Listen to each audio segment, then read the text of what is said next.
बिल्कुल नहीं घूम रहा है या थोड़ा बहुत नहीं, घूमता हुआ महसूस होता है? हाँ 2-3 बार तो घूमा था बस। बस पूरे दिन में 2-3 बार हाँ, घूमता है? बस। कौन सा बच्चा है तुम्हारा ये? पहला। तो तुमने किसी डॉक्टर को अब तक दिखाया है? नहीं दिखाया। किसी को नहीं दिखाया पूरे नहीं। 9 महीने? नहीं। क्यों? जरूरत महसूस नहीं हुई? नहीं।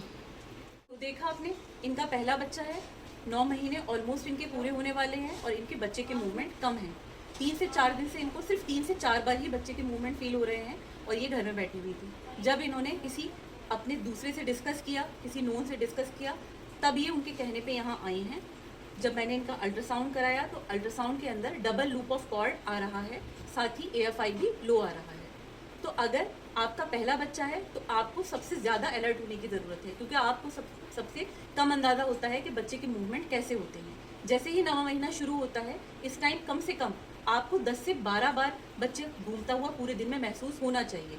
अगर इससे कम महसूस हो रहा है तो आप बहुत ज़्यादा घबराएं ना, 1 ग्लास ग्लूकोज पानी में घोल कर पिएं और उसके बाद उल्टी तरफ करवट लेकर लेट जाएं।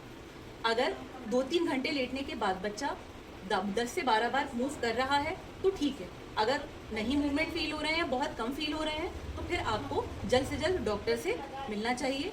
मैंने इनको कलर डॉपलर स्कैन एडवाइस किया था।